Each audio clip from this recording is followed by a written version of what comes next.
yo creo que hay que abrir el melón de que gran parte de los eurodiputados están comprados por países externos para realizar ciertas labores dentro de Bruselas en favor a esos países. Nadie se pone a investigar a ciertos eurodiputados que hacen ciertas cosas en favor a ciertos países que son muy raras y que dices, ¿por qué toman este tipo de decisiones que no benefician realmente a Europa y que benefician a un país en concreto? ¿Por qué nos llevamos la Copa del Rey a X país? ¿Por qué hacemos estas cosas?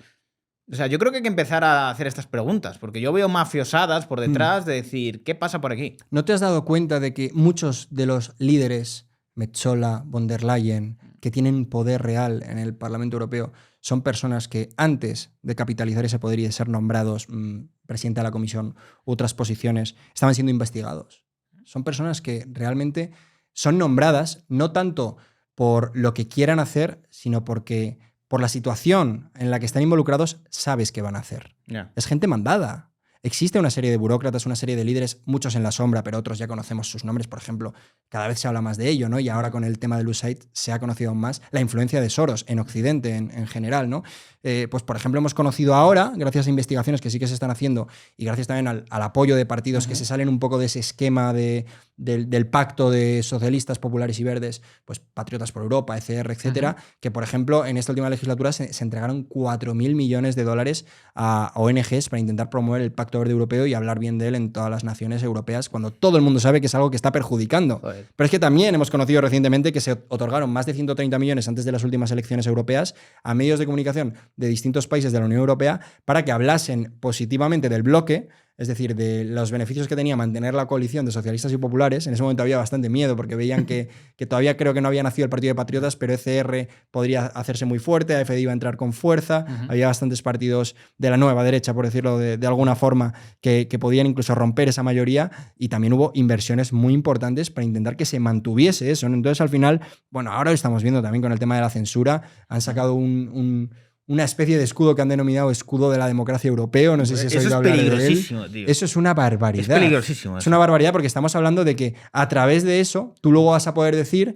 que como has detectado que X miles de euros o incluso millones, me da igual, que ha utilizado X candidato para ganar las elecciones en Rumanía provenían de Rusia, yo me veo con la capacidad de cancelar elecciones. Eso sí, los millones que yo, a través de George Soros o a través del propio Parlamento Europeo, he entregado a los partidos que son afines al régimen que hay en este momento en Bruselas, que sería el de populares y socialistas, eso jamás lo voy a investigar porque soy yo quien ha impuesto este nuevo escudo europeo. Entonces, esa capacidad de poder censurar al momento todo lo que tú consideres que va en contra de las normas establecidas en la Unión Europea, que ninguno hemos votado, porque nadie ha votado a von der Leyen. Y sin embargo, a todo aquel que quiera ya ni siquiera romper, porque yo no he conocido todavía ningún partido en Europa antieuropeísta, ¿no? Yo entendería que si al final está lo que es la Europa de naciones en riesgo, tú pusieses ciertos límites, pero lo que quieres es una transformación de Europa, intentar cambiar algunas cosas, como se está viendo en Estados Unidos, que lo estés frenando de esta manera. Luego también hay otro asunto que a mí me preocupa muchísimo, que es que muchísimas ONGs, lobbies y asociaciones que estaban establecidas en Washington,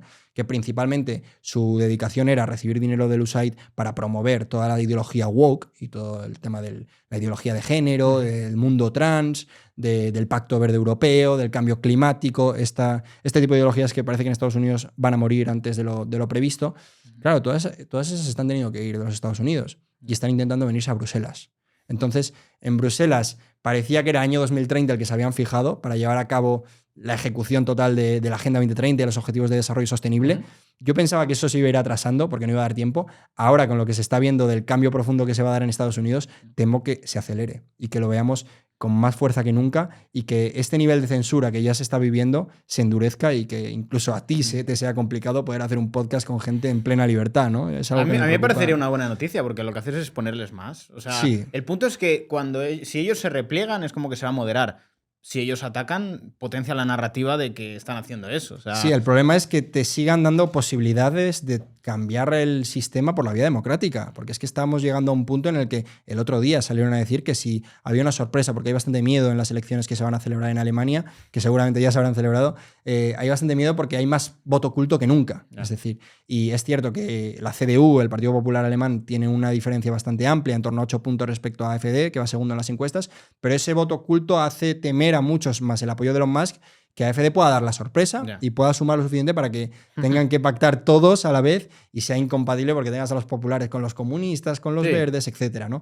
Entonces, un poco como pasó en Francia. Claro, y estamos viendo a líderes alemanes salir a decir que en caso de que AfD ganase habría que revisar qué ha ocurrido ahí, ¿no? Entonces ya es como, oye, abiertamente me estás diciendo que puede ser que canceles las elecciones si no gana el candidato que a mí me interesa. Pues eso es algo que yo creo que, fíjate que en España estamos mal, pero hay lugares de Europa en los que yo creo que estamos peor. Por ejemplo, el Reino Unido ya, si nos ponemos a hablar de Reino Unido, podemos flipar porque es otro nivel. Cuéntame. Es otro nivel. Reino Unido estamos viendo que, por ejemplo, se está apresando a personas por, ya no decir en redes sociales, por dar retweet a un tuit que ellos consideran delito de odio por racismo, mientras a abusadores sexuales, por ejemplo, de origen pakistaní, que recientemente conocimos toda esta trama que involucraba a miles en todo el país, están saliendo de las cárceles para hacer hueco a estos. No. Es decir, estamos sustituyendo a personas por supuestamente cometer delitos de odio o ser racistas por condenar lo que están provocando los inmigrantes ilegales a través de redes de pedofilia, etcétera. Y a cambio, para hacerles hueco, estamos sacándoles a los que han cometido estos actos, ¿no? En Londres, que es una ciudad, la capital, ¿no? Que ya está gobernada por un líder islámico, en Londres se denuncia en torno a una violación por hora.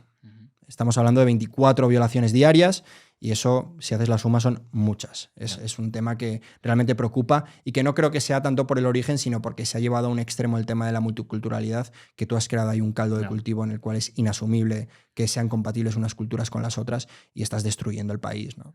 Y supuestamente te fuiste de Europa para evitarlo y te ha pasado lo contrario. A mí lo que me da la sensación con esto es que el peligro que podemos experimentar, sobre todo en España, es que como todos los europeos den la vuelta al tema de la inmigración, ¿a dónde van a ir esos inmigrantes? Eso te iba a decir. A mí lo que me da miedo decir, ¿qué va a pasar con los franceses? En plan, para venir para acá. Ayer sacamos una noticia que es que, a ver, históricamente, lo que es el sur de Europa, la vía de entrada para los inmigrantes había sido, podías subir hacia el norte para entrar en países como Hungría, eso con Orbán se cortó hace ya bastante tiempo. Luego tenías la vía italo-greca, Italia y Grecia, que también eran vías de acceso bastante potentes, Lampedusa, etcétera, y la española, ¿no? Italia ha puesto cierre. De hecho, recientemente conocimos que en 2024 ya se había reducido un 60% en la entrada de inmigrantes ilegales. No. En España ha crecido un 80%. Joder. En Grecia también le han puesto fin. Todos están viniendo a España. Es decir, si África es esto, normalmente los que son del Magreb, Argelia, Marruecos, incluso Mauritania, etcétera, estaban subiendo a España. Ahora incluso los del sureste están dando la vuelta entera para llegar a España. Es decir, ahora mismo África entera está viniendo solo a España, porque es la única posibilidad real que tienen de entrada en el país. Luego muchos suben, evidentemente, se van a Francia, que sigue siendo un país totalmente islamizado, al Reino Unido, etcétera. Pero la principal zona de entrada para la inmigración en estos momentos es España y estamos viendo que a diario, yo que me gusta mucho seguir esto, estamos viendo la llegada de en torno a 6-7 pateras, sobre todo por El Hierro, una de las islas de Canarias, que muchas te traen entre 200 y 300 inmigrantes. Entonces son 1000 al día, pum, pum, pum, de forma consecutiva. Tú haces la suma y realmente es bastante peligroso, ¿no? Porque estamos hablando de que al final son millones y a ver cómo los reubicas y a ver cómo lo gestionas. Por ejemplo, en El Hierro ya hay, solo con los que han entrado este año, ya hay el triple de inmigrantes. Muchos se han ido, pero si contases que se quedan, ya hay el triple de los que realmente viven en El Hierro, que son canarios, ¿no? Entonces es un tema bastante complejo. Aparte de que El Hierro es una tierra preciosa, que si tú buceabas, porque era una zona de buceo, pero para la gente experta es apasionante, te encontrabas debajo volcanes, etcétera, y eso ya lo han convertido en carpas gestionadas por Cruz Roja, que se dedican exclusivamente a gestionar la llegada de inmigrantes porque es una constante.